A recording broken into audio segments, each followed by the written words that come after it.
Turning from The Sleepers of Roraima to Genesis of the Clowns, we can see that the title of that novel itself tells us Harris's purpose, Genesis, to probe into the origins of our society, the shaping forces in our psyche.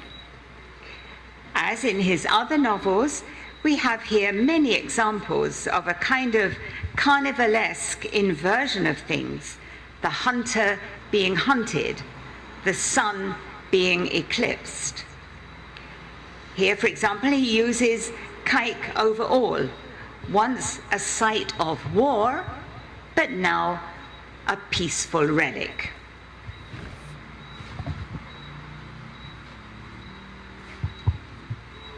And all at once, as I stepped forward again and turned a bend in the river, I came within a view of the shell of a fort in the middle of the water built by the Dutch, engineers and surveyors, centuries ago, kite over all.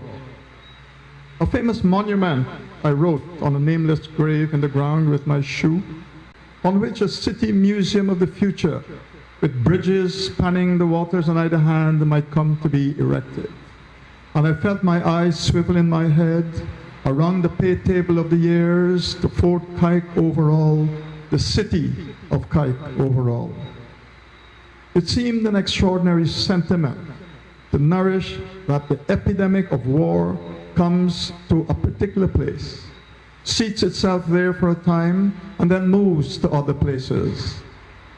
The place is once infected, is possessed by a notion of timeless tranquility, an ancient fort or shell of peace, as though what is happening to others never happened here, where the light itself now stands high and whole and dry above the river, high and whole and dry beneath the architecture of invisible bridges in the river in magical hiatus space.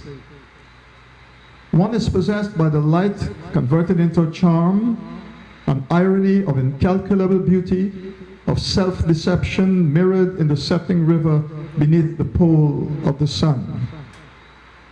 On the other hand, one is stilled within a divine comedy of the elements and drawn face to face with that terrifying otherness, something a-human, if not amoral.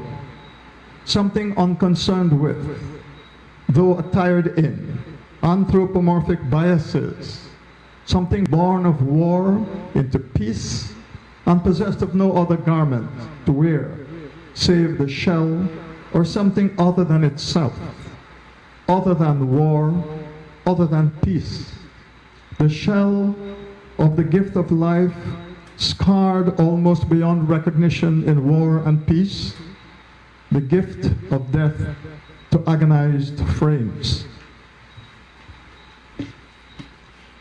In pursuit of the genesis or origins of psyche, Harris presents us with a character called Hope, a rather thinly veiled Forbes Burnham, unless I'm mistaken.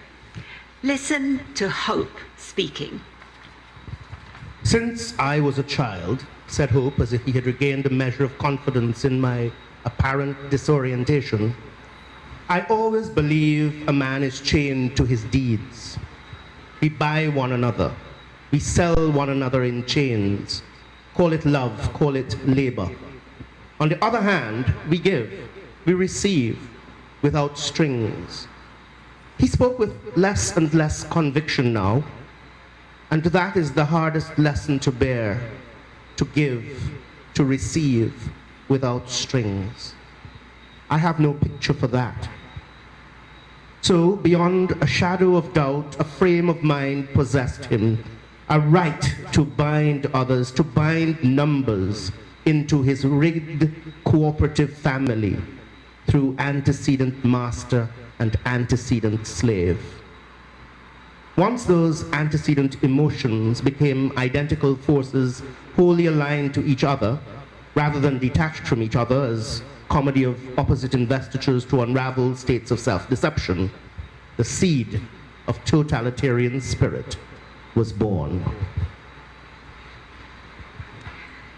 Yes, Harris's work is admittedly difficult, but it is richly tapestried and always mentally stimulating. More important, perhaps, is that he challenges us, indeed, he challenges human society to stop the madness, to stop the endless confrontations that have us lurching from one conflict to another. His remedy is for us at every level of human interaction to recognize that none of us has the whole truth, that all of our metaphors are partial. Thank you very much.